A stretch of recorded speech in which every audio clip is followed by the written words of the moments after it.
மீண்டும் உங்களை சந்திக்க கிடைத்த வாய்ப்பினுக்கு இறைவனுக்கும் இயற்கைக்கும் பெரிய நன்றி ஒன்று முதல்ல சொல்லிடுறேன்.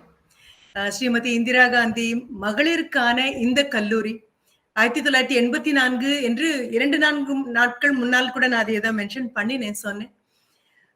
மறுபடியும் இந்த குழந்தைகளை சந்திக்கணும் அப்படின்னு வரும்பொழுது தலைப்பு வேண்டும் என்றதான் மாற்றி கொடுத்தது. ஏன்னா அந்த 2 நாள் முன்னால் சந்தித்த குழந்தைகள் எல்லாம் they are still raw material. மண்ணிலிருந்து இன்னும் மண்மனம் மாறாமல் பள்ளிகளில் இருந்து வகுப்புக்குள் வந்திருக்கக்கூடிய குழந்தைகள். அந்த குழந்தைகளை மறுபடியும் புடம் போட்டு செப்பனிட்டு செதுக்கி செம்மையாக்கி வெளியே அனுப்ப வேண்டிய பொறுப்பு உள்ள ஆசிரியர் பிறந்தகைகள் எல்லாரும் முன்னால் இருக்கீங்க. உங்க பிரின்சிபல் மேடம், சிஇஓ சார், செயலர் மேடம், எல்லாருக்கும் என்னுடைய அன்பும் நன்றியும் வணக்கமும் எல்லாம் ஒன்றாக வந்து சேரு. இந்த தலைப்பிற்கு ஒரு குறிப்பிட்ட ஒரு காரணம் இருக்கு. நானே என் மூலதனம், நான் என் மூலதனம் அப்படின்னு சொல்லி இருக்கலாம்.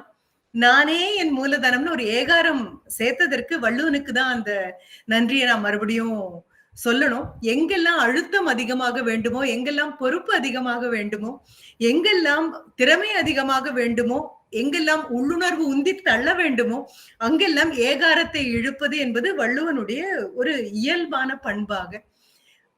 நாவினால் சுட்ட வடு அப்படின்னு சொல்றதுக்கு முன்னால ஆறாதே அப்படின்னு ஒரு தடவை இழுப்பாரு.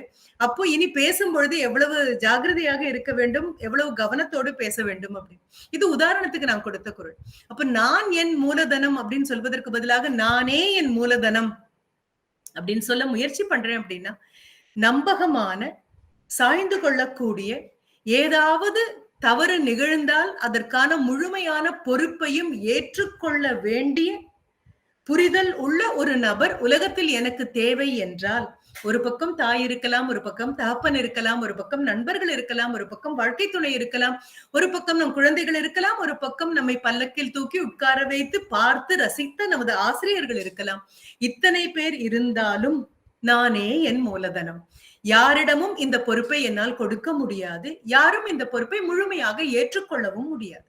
அப்படி இருக்கும் பொழுது நானே என் மூலதனம் அப்படின்னு சொல்ல வந்தது கூட இந்த அவுட் கோயிங் ஸ்டூடெண்ட்ஸ் அப்படின்னு சொல்லுவோம். 3ஆம் ஆண்டு இந்த கல்லூரிக்கு வந்தாகிவிட்டது. வீட்டிலிருந்து நீங்கள் தொடர்பு கொண்டாலும் சரி, நேராக கல்லூரிக்கு வந்தாலும் சரி, எப்படியாக இருந்தாலும் இந்த கல்லூரி மாணவியர் அப்படிங்கிறதுக்கான அடையாள அட்டை கழுத்தில் எப்பொழுதுமே இருக்கிறது. இந்த அடையாள அட்டை இன்னும் ஒரு செமஸ்டர் ஒரு பாக்கி இருக்கு.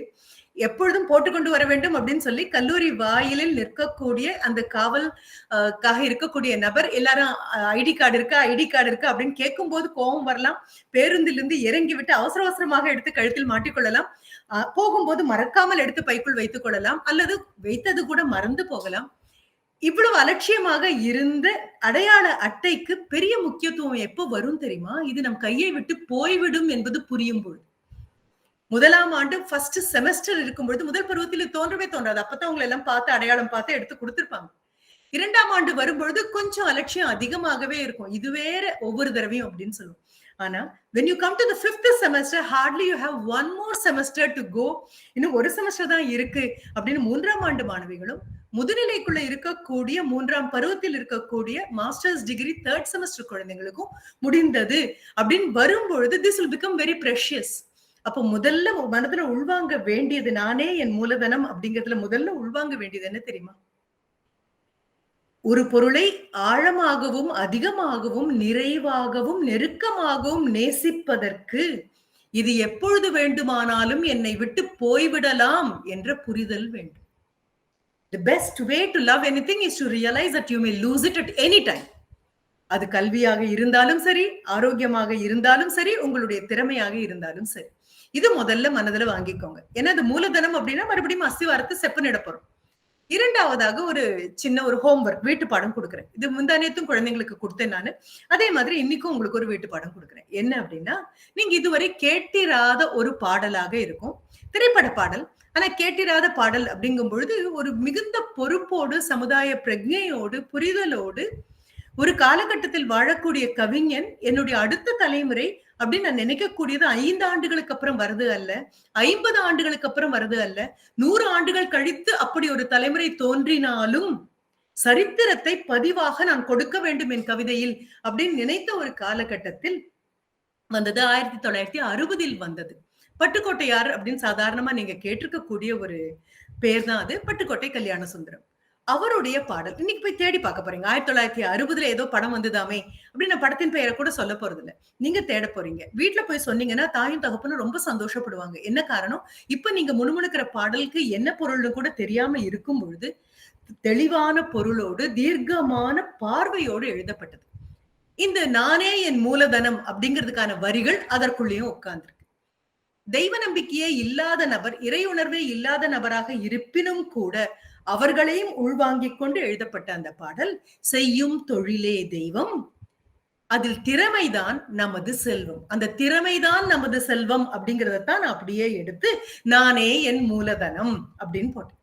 இது கூட என்னுடைய ஒரு மாணவர் போகிற போக்குல சொல்லிட்டு போனதுதான். போகிற போக்குல அவங்ககிட்ட நான் கேட்டேன், what are you going to invest on அப்படின்னு கேட்ட போது அரை முதுகு திரும்பி என் கண்ணுக்குள்ள பார்த்து ஒரு மாணவர் சொன்னது. இன்னைக்கும் நான் அதை ரொம்ப பெரிய பெருமையா எடுத்துக்கிறேன். அந்த குழந்தை சொன்னது என்ன சொன்னார்னா, ஐ ஆம் மை இன்வெஸ்ட்மெண்ட் மேம் அப்படின்ட்டு போனாரு. நான் தான் என் மூலதனம் அப்படின்னு அவர் சொன்னாரு. அதுக்கு ஒரு ஏகாரம் சேர்த்து நானே என் மூலதனம் அப்படின்னு கொண்டு வந்தேன்னா, மறுபடியும் சொல்றேன், செய்யும் தொழிலே தெய்வம், அதில் திறமைதான் நமது செல்வம், சரி கையும் காலும் தான் உதவி, கொண்ட கடமைதான் நமது பதவி. எத்தனை வருடங்களுக்கு அப்புறம் திருப்பி பார்த்தாலும் இது சத்தியம். எத்தனை வருடங்களுக்கு அப்புறம் யார் திரும்பி பார்த்தாலும், எந்த வயதில் இருப்பவர்கள் திரும்பி பார்த்தாலும், எந்த துறையில் எந்த பதவியில் இருப்பவர்கள் திரும்பி பார்த்தாலும் சொல்லக்கூடிய ஒன்றே ஒன்று, நீங்கள் செய்யக்கூடியது எந்த தொழிலாக இருந்தாலும் அந்த தொழிலின் தெய்வீகத்தை உள்ளே வாங்கிக் கொள்ளும் நபருக்கு மட்டும்தான் அவரே மூலதனமாக மாறும். மற்றவர்களுக்கு கண்டிப்பாக அதற்கான உரிமை கூட கிடையாது. அதனாலதான் கனவு காணுங்கள் அப்படின்னு சொல்லும் போது, கனவும் நீங்கள், காண்பவரும் நீங்கள், அந்த கனவை மெய்ப்படுத்த வேண்டிய நபரும் நீங்கள் அப்படிங்கும் பொழுது எல்லா பொறுப்பும் உங்களிடம் வரும்பொழுது நீங்களே உங்கள் மூலதனம். You are your only investment. அப்ப இன்னைக்கு போய் அந்த பாடலுடைய மிச்ச வரிகளையும் பார்க்க போறீங்க. நான் சொன்ன வருடம் என்ன? 1960. 47 ஒரு சுதந்திரம் வாங்கி தடுமாறி நின்ற ஒரு காலம். அந்த தடுமாறி நின்ற காலம் அப்படின்னா, வீட்டுல 5 குழந்தைகள் இருக்கும், போதுமான உணவு கிடையாது. வீட்டுக்கு ஒரு பட்டதாரி வரணும் அப்படின்னு சொன்னா வீட்டுல இருக்கக்கூடிய மற்றவர்கள் விட்டு கொடுத்தாலே அல்லாமல் கடைசி குழந்தை பட்டதாரி ஆகுவதோ அல்லது நடுவில் இருக்கக்கூடிய பெண் ஒரு பட்டதாரி ஆவதோ, அண்ணா பட்டதாரி ஆவதோ இல்லாத காரியம். அப்படி பட்டதாரி ஆனவர்கள் கூட வேலைக்கான வாய்ப்பு இல்லாமல் வீட்டுக்கு ஒரு வேலை இல்லாத நபர்கள் இருந்த ஒரு காலகட்டம். எம்ப்ளாயபிலிட்டி ஸ்கில்ஸ் அப்படின்னு இப்ப உங்களை கூட்டிட்டு போய் தனியா வேலைக்கு தகுதியை உங்களுக்கு ஊட்டுறாங்க இல்லையா? அப்படி ஊட்டப்பட்ட காலம் கிடையாது. விவசாயத்துல மிகப்பெரிய பட்டினியை நோக்கி நகர்ந்து கொண்டிருந்த காலம், அரிசி கிடைக்காமல் இருந்த காலம், ரேஷன் கண்டிப்பாக வேண்டும் என்று சொன்ன காலம், ஆடம்பரமான கனவுகள் காணக்கூட எங்களது தோளுக்கு வலு இல்லாத காலம். நான் கிண்டலா கூட சொல்லுவேன், உங்களுக்கு எல்லாம் வண்ண கனவுகள், எங்கள் காலத்தில் பிளாக் அண்ட் ஒயிட் ட்ரீம்ஸா. எங்களுக்கு கருப்பு வெள்ளை கனவுகளை தாண்டி காணுவதற்கு எங்களுக்கு எந்த உரிமையும் கிடையாது. அப்போது வந்த பாடல்கள் எல்லாம் பாத்தீங்கன்னா எங்களை ஊக்குவிக்கக்கூடிய ஒன்றாக இருக்கும். என்ன நீ செய்தாலும் நீதான் அதில் மூலதனம். நஷ்டம் வராமல் இருக்கணும் அப்படின்னு சொன்னா நீதான் உன் மூலதனம். அதில் ஏதாவது ஏற்பட்டால் அதற்கு முழுமையான பொறுப்பை ஏற்றுக்கொள்வதற்கான பக்குவம் தான் உன் கல்வி. Education is something that gives you the responsibility of ownership. இதுதான் எங்களுக்கு தெரிந்தது. சரி, இந்த ஒரு சாதாரணமான ஒரு வீட்டு பாடத்தையும் பக்கத்துல எடுத்து வச்சுக்கோங்க. இன்னும் ஃபைனல் எக்ஸாம் ஒண்ணு இருக்கு. அதற்கப்புறம் உங்களுக்கு இன்னும் ஒரு செமஸ்டர் கூட இருக்கு. நான் கேட்கக்கூடிய ஒவ்வொரு கேள்விக்கும் பக்கத்துல ஒரு செக்லிஸ்ட் மட்டும் வச்சுட்டு வாங்க. நான் இதுதான் கேட்க போறேன் உங்ககிட்ட. இது தயார் பண்ணியாச்சா, இது தயார் பண்ணியாச்சா, இது தயார் பண்ணியாச்சா அப்படின்னு கேட்க போறேன். ஏன்னா முந்தா நேத்து பேசுற குழந்தைங்க ரா மெட்டீரியலா இருக்காங்க. நீங்க பினிஷ்டு ப்ராடக்ட்ஸா வெளியில போகணும். இந்த பினிஷ்டு ப்ராடக்ட்ஸா வெளியில போனா ஏதோ அமேசான்ல வாங்கினதுல ஏதாவது குறை இருந்தால் இத்தனை நாட்களுக்குள் திருப்பி அனுப்பலாம் அப்படின்னு சொல்ற மாதிரி நம்மள திருப்பி கல்லூரிக்குள் அனுப்ப முடியாது. சமுதாயத்துக்கு வந்தாச்சு அப்படின்னா தகுதியோடு வெளியில வரணும். இதைத்தான் வள்ளுவன் மறுபடியும் தோன்று புகழோடு தோன்றுகன்னு சொன்னது. அப்பவே நம்ம உடனே கேட்போம், இப்ப பிறக்கும் போதே புகழோட பிறக்க முடியுமா? பிறப்பை பத்தி வள்ளுவன் சொல்லவே இல்லையே. வள்ளுவன் சொல்றது தோன்றுதலை பத்தி சொல்லியிருக்கான். சாதாரண நபர்கள் எல்லாம் பிறக்கக்கூடியவர்கள், பெரும் சாதனை செய்பவர்கள் எல்லாம் தோன்றக்கூடியவர்கள். அப்ப தோன்றதுன்னா பிறக்கும் போதே இருக்குமா? கண்டிப்பா இல்ல. எங்கேயாவது போய் பாருங்க, ஒரு நபர் பிறந்த தேதி இறந்த தேதி அப்படின்னு போட்டிருப்பாங்க, பிறப்பு இறப்பு அப்படின்னு. ஆனா பெரும் சாதனையாளர்களை பிறப்பு இறப்பு அப்படின்னு போட மாட்டாங்க. தோற்றம் மறைவு அப்படின்னு சொல்லுவாங்க. கண்முன் தோன்றுதல் அப்படின்னு சொல்லுவாங்க. அப்போ என்ன வள்ளுவருக்கு தெரியாதா? தெரியுமே. பிறப்பு அப்படிங்கிற வார்த்தை தெரியுமே. அவருக்கு பிறவி பெருங்கடலை பத்தி தெரியும், பிறப்பொக்கும் எல்லா உயிர்க்கும் அப்படின்னு சொல்லவும் தெரியும். ஆனா அவரேதான் தோன்றி புகழோடு தோன்றுக அப்படின்னா என்ன அர்த்தம்? உனக்குன்னு ஒரு கல்வி கொடுத்தாச்சு, கல்விக்கான தகுதி கொடுத்தாச்சு, நீதான் உனக்கு மூலதனம்னு சொல்லியாச்சு. அப்படிப்பட்ட நீ இந்த சமுதாயத்தின் சவால்களை ஏற்றுக்கொண்டு அவைகளை வாய்ப்புகளாக மாற்றி எல்லோர் முன்னால் தோன்றுவதாக இருந்தால் தயார் நிலையில் உன்னை வைத்துக்கொண்டு பின் தோன்று. தயார் நிலையில் நீ இல்லாவிட்டால் தோன்றலில் தோன்றாமை நன்று. போக வேண்டிய இடத்தில் அதற்கான எல்லா தகுதிகளோடும் நீ போனால் மட்டும்தான் சரியாக இருக்கும். இதையும் மனதனுடைய ஒரு ஓரத்துல நான் பிறந்தேனா அல்லது தோன்ற போகிறேனா அப்படின்னு எழுதி வச்சுக்கோங்க. அதுக்கு நீங்க தான் டிக் போட போறீங்க. தோன்றினீர்கள் அப்படின்னா அதற்குரிய எல்லாம் தயார் பண்ணியாச்சு. இனி நீங்க எங்க போனாலும் அது தோற்றமாக தான் இருக்கணும். இல்லையா? எத்தனையோ புழு பூச்சியிலிருந்து மரம் செடி கொடி எல்லாம் பிறப்பு ஒக்கும் எல்லா உயிர்க்கும் அதனோடு நானும் பிறந்தேன், அவ்வளவுதான். சரி, அடுத்தது இன்னி தேதியில 2021 இந்த தேதியை எடுத்துட்டோம், அக்டோபர் மாதம் 22ஆம் தேதி எடுத்தோம் அப்படின்னா, இன்றைய தேதியில இந்தியாவை விட இளமையான ஒரு நாடு உலகத்தில் கிடையாது. இந்தியாவின் ஜனத்தொகையில் 50% மேல் 25 வயதுக்குட்பட்டவர்களாக இருக்காங்க அப்படிங்கிற ஒரு கணக்கு. 25ங்கிறது 28 வரைக்கும் நம்ம நகர்த்திக்கலாம். ஆனா இந்தியா இப்படியே இளமையா இருக்குமா அப்படின்னு கேட்டா இல்ல. 2021 2036 இந்த 15 வருடங்களுக்குள் இந்தியா இவ்வளவு இளமையாக இருக்காமல் போகும். கண்டிப்பாக முதுமையை நோக்கி போக ஆரம்பிக்கும். சரி, இது ஒரு பெரிய தகவலா? ஆமாம், இது மிகப்பெரிய தகவல். என்ன காரணம் அப்படின்னா, இளமை என்பது என்ன, வாட் இஸ் யூத் அப்படின்னு கேட்ட பொழுது 2003 இந்தியாவினுடைய ஆராய்ச்சிகள் சொன்னது என்ன அப்படின்னா, 15 வயதிலிருந்து 64 வயதுக்குட்பட்டவர்கள் அத்தனை பேரையும் நாம் இளைஞர்கள் என்று சொல்லலாம் அப்படின்னு சொன்னா கூட, சரியான கணக்குப்படி பார்த்தோம் அப்படின்னா 35 வயதுக்குள் உட்பட்டு இருக்கக்கூடிய நபர்களை மட்டும்தான் இளமை அப்படிங்கிற அந்த பிராக்கெட்டுக்குள்ள, அடைப்புக்குறிக்குள்ள நம்மளால கொண்டு வர முடியும். அப்போ இங்க இருக்கக்கூடிய குழந்தைகள் எல்லாரும் இந்த இளமைக்குள்ள இருக்கக்கூடிய குழந்தைகள். சரி, 2022 திரும்பி பார்க்கறதுக்குள்ள 2 மாதம் வந்துரும். அடுத்த உங்களுடைய ஃபைனல் செமஸ்டருக்குள்ள நீங்க போகும் பொழுது the average age of an Indian அப்படின்னு கணக்கு எடுத்தோம், மொத்த தொகையினுடைய எடுத்தோம்னா 28 இயர்ஸ். பெரிய மூலதனம் இது. உங்களுடைய வயது 28ஆக இல்லாமல் இருக்கலாம், ஆனா இந்தியாவினுடைய அது மீடியன் அப்படின்னு சொல்லுவோம் இல்லையா, அந்த வயதாக கணக்கெடுத்தீங்க அப்படின்னா 28. அமெரிக்கா அண்ட் சைனா எடுத்துட்டீங்கன்னா அவங்க 35க்கு போயிடுறாங்க. வெஸ்டர்ன் யூரோப் அப்படின்னா 47 வயதாயிடுது. ஜப்பான் 49. அப்போ 2022 இன்னும் 2 மாதத்துக்கு அப்புறம் இந்தியாவுடைய கணக்கு எடுத்தீங்க அப்படின்னா 28 வயது. வேற எந்த நாடும் இவ்வளவு இளமையோடு இல்ல. இது 2004லயே தொடங்கியாச்சு நம்மளுடைய இளமை. இது 2050 வரைக்கும் போகும் அப்படின்னா 5 டெக்கேட்ஸ் 10 ஆண்டுகளாக எடுத்தோம்னா இதை விட பெரிய மூலதனம் என்பது நாட்டில் கிடையாது. சரி, இதையும் ஏற்றுக்கொண்டாய். மறுபடியும் கொஞ்சம் கூட நகரும். 2021 இருக்குமா, 2031 36ங்கிறது 15 வருஷம்.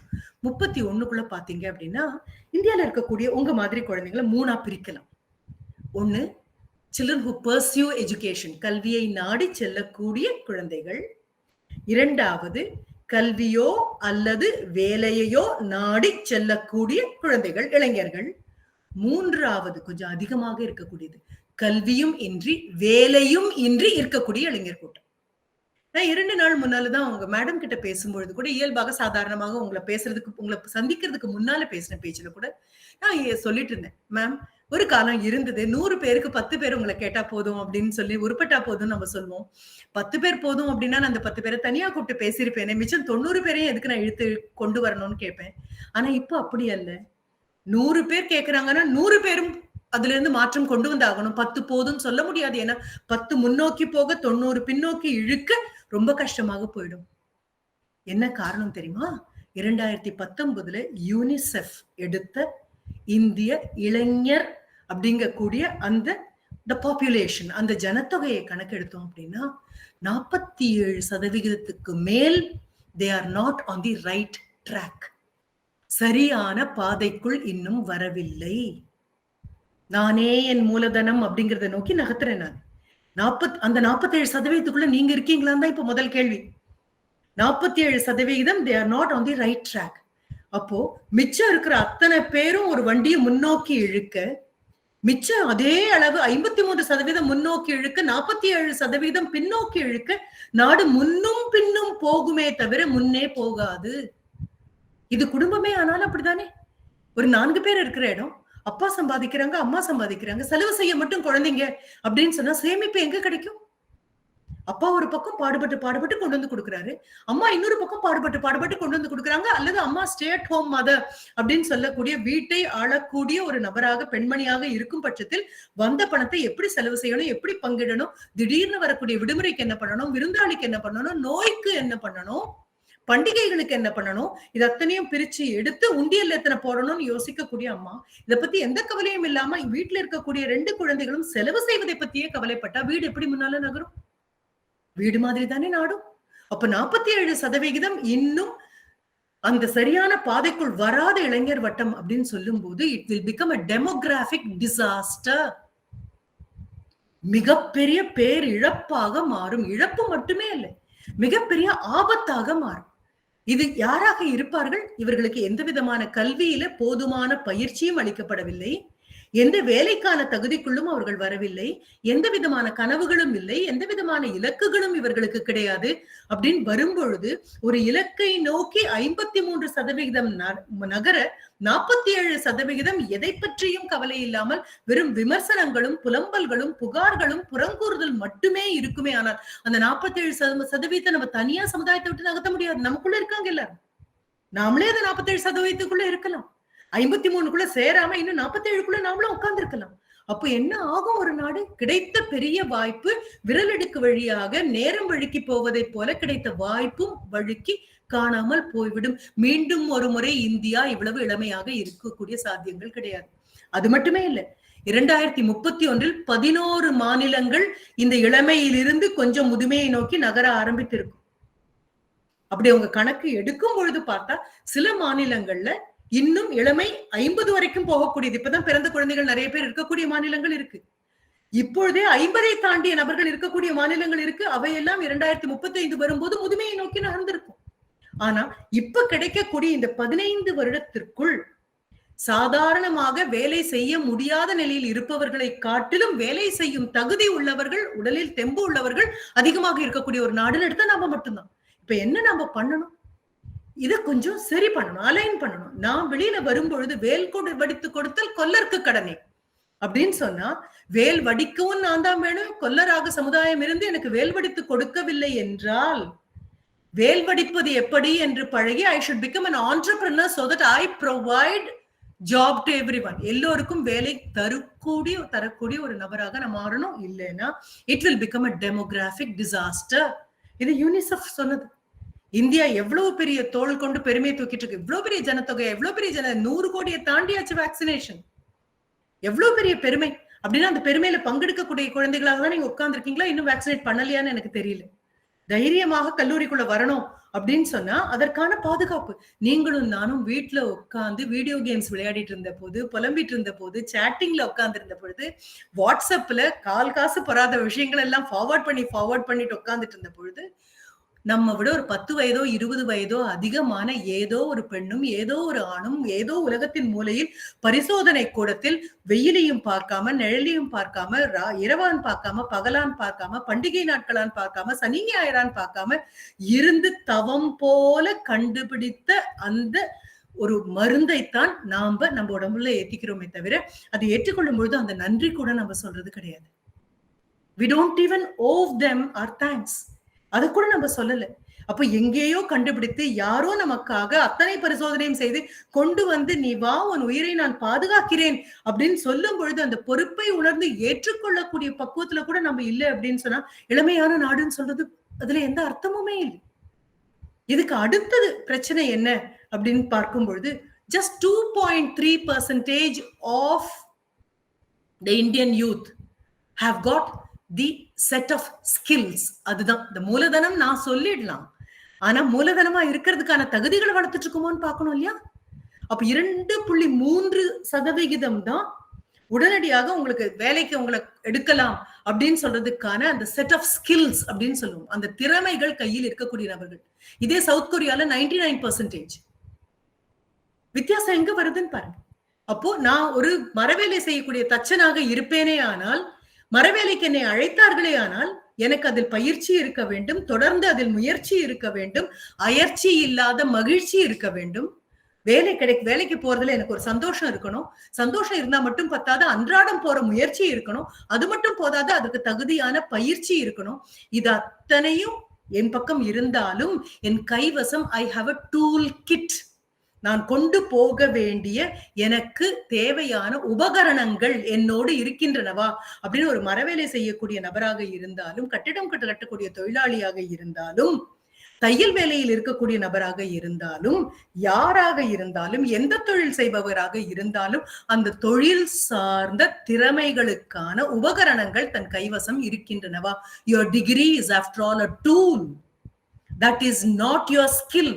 உங்களுக்கு கொடுத்திருக்கக்கூடிய பிஏஓ, பிஎஸ்சியோ, எம்எஸ்சியோ, எம்ஏஓ உங்களுக்கு கிடைத்திருக்கக்கூடிய it is after all a tool, ஒரு உபகரணம் மட்டும்தான். ஒரு பரிசோதனை கூடத்துல நீங்க வச்சிருக்கக்கூடிய பியூரெட்டும் பிப்பட்டும் it will not conduct the experiment. It will help you to conduct the experiment. அந்த பரிசோதனையை நடத்துவதற்கு உங்களுக்கு உதவுமாய் தவிர அவை பரிசோதனை செய்யா. Your degree will not make you employable. You have to make your degree worthy of an employment. உங்க வாங்கியிருக்கக்கூடிய பட்டங்கள் அது முடியுமா? சரி, இதை கேட்கும் போது அடுத்த ஒரு அதிர்ச்சி வந்து உட்காருது. என்ன அதிர்ச்சி அப்படின்னா, just 5th of the Indian graduates are immediately employable. பயமா இருக்குல்ல? அந்த 5th நம்ம இருக்கோமா அப்படின்னு ஒரு பெரிய அதிர்ச்சி வருது இல்ல? just 5th of the Indian graduates. எல்லாம் மாஸ் ப்ரொடக்ஷன்ல நம்ம போறோம். எத்தனை பட்டதாரிகளை ஃபேக்டரி மாதிரி உருவாக்கி உருவாக்கி உருவாக்கி கல்லூரிகளும் பல்கலைக்கழகங்களும் வெளியே அனுப்பும் பொழுது, வேலைகள் இருக்கும் பொழுது, வேலைகளை உருவாக்கி கொள்ளக்கூடிய திறமை அவர்களுக்கு இருக்கிறதா? just 5th of Indian graduate population is immediately employable. உடனடியாக வீட்டுக்குள்ள இப்பவே ஒரு பாட்டில் அமிர்தாஞ்சனையோ அல்லது ஒரு பெயிண்ட் பாம் எதையாவது உங்ககிட்ட கொடுத்து இதை வித்துட்டு வாங்க அப்படின்னு சொன்னா, கையில இருக்கக்கூடியது மூலதனம் அல்ல, அதை விற்பனை செய்யக்கூடிய உங்களுடைய திறமைதான் மூலதனம். அப்படின்னா 5th செமஸ்டர்ல இருக்கக்கூடிய 3rd year ஸ்டூடெண்ட்ஸ், 3rd செமஸ்டர்ல இருக்கக்கூடிய masters degree students, is your skill set ready? கைவசம் அது. இது ஃபர்ஸ்ட் இயர் குழந்தைங்கிட்ட நான் கேட்கவே இல்லை. I did not ask it at all. உங்ககிட்ட நான் கேட்கல, உங்ககிட்ட கேட்கிறேன். ஏன்னா நீங்க பினிஷ்ட் ப்ராடக்டா வெளியில போக போறீங்க. இந்த கல்லூரிக்குள்ள நீங்க எப்படி வந்திருந்தாலும் இதை தூசி தட்டி, இதை செப்பனிட்டு செதுக்கி 5 பருவம் உங்களுக்கு பாடங்கள் சொல்லி கொடுத்து இது அத்தனையும் முடிச்சதுக்கு அப்புறம் நீங்க வெளியில அடுத்த செமஸ்டர் போகும்பொழுது next year by this time மீண்டும் தப்பிக்கலாம் அப்படின்னு தோணக்கூடிய குழந்தைகள் மாஸ்டர்ஸ் டிகிரிக்குள்ள வரலாம். மாஸ்டர்ஸ் டிகிரிக்குள்ள வருது தப்பிக்கிறதுக்காக இன்னும் 2 வருஷத்தை தள்ளி போடுறது அல்ல. ஏதோ ஒரு துறைக்குள்ள நம்ம வந்தாகணும் அப்படிங்கக்கூடிய தீர்மானமான தீர்க்க தரிசனம் இருக்கிறவங்க தான் அதுக்குள்ள வர முடியும். அப்படின்னா are you ready with your skill set? இது இன்னைக்கு நீங்க பண்ண வேண்டிய ஹோம்வொர்க். ஒரு சுய பரிசோதனை. ரொம்ப வலிக்கும், ரொம்ப கஷ்டமா இருக்கும். பார்க்க பார்க்க பொழுது போக்கினேனே அப்படின்னு தோணும். எல்லாருக்கும் 24 மணி நேரம் தானே அப்படின்னு தோணும். எப்படி என் கண் பார்க்க இது போச்சு? எத்தனை நாளைக்கு இந்த கொரோனா மேல என் பழிய போட்டுட்டு உட்கார்ந்துருக்க போறேன், பேண்டமிக்னு சொல்லிட்டு உட்கார்ந்துருக்க போறேன், எல்லாம் தோணும். இது அத்தனையும் தோணும் பொழுது கொட்டாவி வரும். திரும்பி படுத்தா தூக்கம் வந்துடும். துக்கமும் வரும், தூக்கமும் வரும். அதற்கப்புறம் நான் குழந்தைங்க எல்லாருக்கும் சொல்லக்கூடியது, முதல் பருவத்தில் நான் கேட்ட எல்லா கேள்விகளையும் நீ கேட்டிருப்பாயே, ஆனால் தட் இஸ் கன்சர்ன், அது அக்கறை. 5ஆம் பருவத்திலும் 6ஆம் பருவத்திலும் நான் கேட்கக்கூடிய கேள்விகளை நீ கேட்பாயே, ஆனால் அது கவலை. One is called concern, the other one is called, right? You are complaining மட்டும் இல்ல, you are confused, you are sad. ஐயோ இப்ப நான் என்ன பண்ணுவேன்? அந்த பதபதப்பு வந்துருச்சுன்னா போதும், அதுக்காக தான் நான் வரேன். ஐயோ இதுவா நிலைமை, இவ்வளவு அழகான சூழ்நிலைன்னு தெரியாமையா நான் உட்கார்ந்து இருந்தேன். நான் அந்த 47% போயிடுவேனா? நான் அந்த 5th of the Indian graduate populationக்குள்ள போய் உட்கார்ந்து இருக்கேனா? எனக்கு இன்னும் ஸ்கில் செட் ரெடி ஆகலையா? என்னன்னு கூட எனக்கு இன்னும் தெரியலையா அப்படின்னு சொன்னா, இப்ப அந்த லிஸ்ட் நம்ம தயார் பண்ணலாம். இன்னும் நேரம் இருக்கு, இன்னும் நேரம் இருக்கு. அதனால்தான் நானே என் மூலதான். இந்த பழைய யார் மேலையும் போட முடியாது. தாய் தகப்பன் ஒழுங்கா வேலைக்கு சோறு போட்டிருக்காங்க, தலைக்கு மேல கூரை கொடுத்திருக்காங்க, பாதுகாப்பா படுக்க ஒரு இடம் கொடுத்திருக்காங்க. கவலைகள் வந்தாலும் கோபம் வந்தாலும் கொட்டி தீக்கிறது நம்ம முடிவு பண்ணும் பொழுது, அரைஞ்சு நம்ம வீட்டு கதவை சாத்தும் பொழுதெல்லாம் அதையே பார்த்துட்டு கண்கலங்க நின்ன அம்மாக்கள் கண்டிப்பா வீட்டுல உண்டு. அப்பா வாயை திறந்த அடுத்த நிமிடமே எனக்கு பேசவே பிடிக்கல அப்படின்னு சொல்லி அவருடைய வயதுல பாதி வயதா கூட ஆகாத நீங்க முகத்தை திருப்பிட்டு போன போது மீண்டும் வந்து உங்ககிட்ட பேச தயாரா இருக்கக்கூடிய தகப்பனாக இருக்கலாம். கேட்ட எல்லாவற்றையும் கொடுத்திருக்கலாம். டிபார்ட்மெண்டல் ஸ்டோர்ஸ் மாதிரி இருந்திருக்கலாம். கைய ஒத்த விரல் நீட்டினீங்கன்னா 10 விரலும் எதை நோக்கி நீட்டி இருக்குமோ அத்தனையும் வாங்கி உங்களுக்கு கொடுத்திருக்கலாம். அதை விட கொடுமை, உன்னை இளவரசி மாதிரி வளர்க்கிறேன், உன்னை இளவரசி மாதிரி வளர்க்கிறேன் அப்படிங்கிற ஒரு போதையை கூட வீட்டுல கொடுத்திருக்கலாம். நீங்கள் இளவரசியர் அல்ல. என்ன காரணம் தெரியுமா? ஒரு இளவரசி அப்படிங்கிறது தோற்றம் அல்ல. இளவரசிங்கிறது ஆடை ஆபரணம் அல்ல. இளவரசிங்கிறது அலங்காரம் அல்ல. இளவரசி அப்படிங்கிறது ஒரு அந்தஸ்து அல்ல. இளவரசி அப்படிங்கிறது ஒரு பொறுப்பு. If your parents have been bringing up you as a princess or a queen, ஒரு ராணி மாதிரி என் குழந்தைய வளர்த்தேன் அப்படின்னா கடைசியா சாப்பிடுற ஆள் ராணியா இருக்கும். நான் சொல்றது புரியுதா? The leader eats last. தலைவன் கடைசியாக உணவை உண்பவனாக இருப்பான். என்ன காரணம்? என் பிரஜைகளுக்கெல்லாம் உணவு கிடைத்தாகி விட்டதா? என் நாட்டின் எல்லை பாதுகாப்பாக இருக்கிறதா? போருக்கான ஆயத்தங்கள் நடக்கின்றனவா? இல்லை என்றால் அமைதி காக்கப்படுகின்றதா? அன்றாட வாழ்க்கையில் எந்த குறையும் இல்லாமல் என் மக்கள் இருக்கிறார்களா? ஒரு இடத்தில் பெருவெள்ளமும் ஒரு இடத்தில் பெருவறட்சியும் இருக்கும் பொழுது 2 பேருக்கும் இயற்கை செய்யக்கூடிய இந்த துன்பத்திலிருந்து நிவாரணத்தை நான் எப்படி கொடுப்பேன்? அன்றாடம் கதவை தாளிட்டு விட்டு உறங்கக்கூடிய வீடுகள் எல்லாம் பத்திரமாக இருக்கின்றனவா? பெண்கள் எல்லோரும் பத்திரமாக இருக்கிறார்களா? கற்றவர்களுக்கெல்லாம் வேலை கிடைக்கிறதா? இது அத்தனையும் நீங்க யோசிச்சீங்கன்னா நீங்க தான் இளவரசி. இன்னும் நல்ல ஒரு மொபைல் வேணும், இன்னும் அலங்காரமான ஆடை வேணும், போறதுக்கு லேட்டஸ்டான ஸ்கூட்டி வேணும். ஐ எம் சாரி, எத்தனை வாங்கி கொடுத்தாலும் இன்னும் வேணும் இன்னும் வேணும் இன்னும் வேணும்னு கேட்கறவங்களை யாராவது இளவரசன் இளவரசியும் வாங்களா என்ன? நம்ம என்ன பண்ணிட்டு இருக்கோம்? மறுபடியும் பிச்சை தான் எடுத்துட்டு இருக்கோம் இல்லையா? உழைக்காமல் உரிமையாக கேட்கிறோம். So this is not a matter of entitlement. This is a matter of empowerment. Entitlement வேற, empowerment வேற. empowerment அப்படின்னா நானும் சக்தியோடு எழுந்து என்னை சார்ந்தவர்களுக்கும் என் சக்தியை என்னால் ஊட்ட முடியும் என்றால் I am an empowered woman. எல்லோரும் உழைக்க, அந்த உழைப்பின் பயனை மட்டும் நான் அனுபவிக்க வேண்டும். பெண் கல்வி என்பது இல்லாமல் போக, பெண் கல்விக்காக ஒரு கல்லூரியை ஒதுக்கி பெண்கள் முன்னேற்றத்திற்காக பாடுபட்டு பெண்கள் ஒரு பெரும் பொருளாக வெளியே நிற்க வேண்டும் என்பதற்காக இடையறாமல் கனவு கண்டு உழைக்கக்கூடிய நபர்கள் அவர்களுடைய உழைப்பின் பயனை உறிஞ்சும் மாணவனாக நான் இருக்கும் போது I am not an empowered person.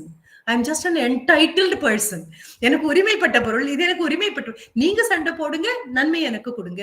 நீங்க மரம் ஏறுங்க, பழத்தை பறிச்சு எனக்கு கொடுங்க. நீங்க பாடுபடுங்க, எல்லாத்தையும் எனக்கு கொடுங்க. அதற்காக நம்ம இல்லை. அது அல்ல நம்மளுடைய ஜனத்தொகை. அப்ப யாராவது இந்தியாவின் ஜனத்தொகை ரொம்ப அதிகம் சொல்லும் பொழுது நம்ம என்ன சொல்ல போறோம்? It is not population. We will change it into workforce. ஒவ்வொரு நபரும் ஆணானாலும் பெண்ணானாலும் உழைப்பு என்பது it is my right to work அப்படின்னு புரிஞ்சுக்கணும். உழைப்புக்கு தகுதியாக இருப்பது, அதற்காக என்னை மேம்படுத்திக் கொள்வது, என்னை மூலதனமாக வைத்துக் கொள்வது, அது வெளியில போய் வேலைக்கு போனாலும் சரி, 10 பேரை வேலைக்கு வைத்தாலும் சரி, எப்படியாக இருந்தாலும் நேர்மையில we are not going to compromise with our integrity, we are not going to compromise with the quality, we are not going to compromise with anything, because compromise is a word which is not in our dictionary. இது பரவாயில்லை, அது பரவாயில்லை, இது பரவாயில்லை அப்படின்னு சொல்றதே கிடையாது. எல்லாத்துலயும் எக்ஸலன்ஸ் வேணும் அப்படின்னு நம்ம நினைக்கிறோம்னா நம்ம டூல் கிட்ட இப்ப ரெடி பண்ணணும். இதுதான் வீட்டுல போய் உட்காந்து பார்க்க போறது. இல்லைன்னா மூலதனம் ஆக முடியாது. நானே என் மூலதனம் அப்படிங்கிறது கர்வத்தினால வருது இல்ல, மன துணிவுனால வருது. எல்லாம் இழந்து போய் எல்லோரும் நிற்கும் பொழுதும் என் கையில் நான் இருப்பேன். I am available for myself.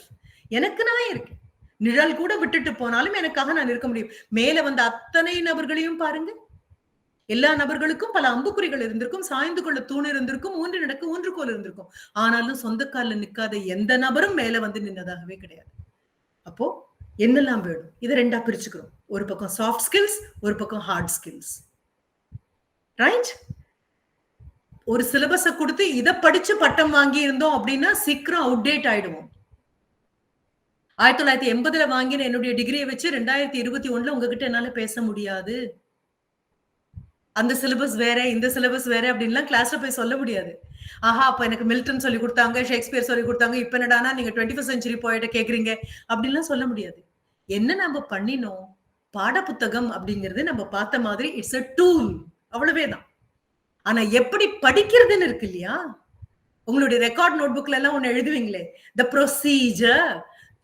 procedure is what you learn. எப்படி பண்ணணும் அப்படிங்கிறது இருக்கு இல்லையா? அப்ப 2021 நான் பேசணும்னா 1980 நான் படிச்சதை பத்தி பேசக்கூடாது. எப்படி படிக்கணும்னு படிச்சேன்ல, அதுதான். What you learning to learn. இப்ப இத 2ஆ நகர்த்தி பார்க்கும்பொழுது, கண் கூட பார்க்கக்கூடியது, what could be verified, what could be validated, what could be experimented on, இவை எல்லாமே கண்கூடாக மீண்டும் மீண்டும் பரிசோதனைக்கு ஆட்படுத்தக்கூடிய ஒன்றாக இருக்குமே ஆனால் அதை பூரா ஹார்ட் ஸ்கில் அப்படின்னு நகர்த்திக்கும். உன்னுடைய டிகிரி எல்லாமே ஹார்ட் ஸ்கில்ஸ்குள்ள வரும். ஏன்னா 2 மணி நேரம் நீ தேர்வு எழுதினதுக்கு அத்தாட்சி இருக்கு, அந்த பதில் அங்க இருக்கு, அதற்கு போன மதிப்பெண் இருக்கு, அதற்கான எல்லாமே உனக்கு கொடுத்தாச்சு. 3 மணி நேரம் எழுதினியா, 3 மணி நேரம் எழுதினதற்கான எல்லாம் இருக்கு. அப்போ நீ வாங்கக்கூடிய பட்டங்களாகட்டும் பட்டயங்களாகட்டும் இவை எல்லாமே ஹார்ட் ஸ்கில்லுக்கான ப்ரூஃப். எங்களுக்கு அப்படி இருந்தது. அந்த நான் சொன்ன 1960ல வந்த பாடல்னு சொன்னேன்ல, அப்போ இந்தியாவில எல்லா குழந்தைங்களும் 8ஆம் கிளாஸ்ல இருந்து 9 போகிறதுக்குள்ள வீட்டுல இருந்து பிடிச்சு தள்ளுறது எதுவாக இருக்கும் தெரியுமா? சம்மர் வெக்கேஷனுக்கு நீச்சல் கிளாஸ் இல்ல, கராத்தே ஜூடோ கிளாஸ் எல்லாம் கிடையாது. எல்லாரையும் டைப்ரைட்டிங் ஷார்ட் ஹேண்ட்னு உனக்கு அனுப்பிடுவாங்க. இந்த ஷார்ட் ஹேண்ட் படிக்கும்போது கண்டிப்பா இங்கிலீஷ்ல மாஸ்டரி வரணும். ONE 1க்கும் WON 1க்கும் இவ்வளவு வித்தியாசம் உச்சரிப்புல எப்படி வரும், இல்லைன்னா எழுத முடியாது.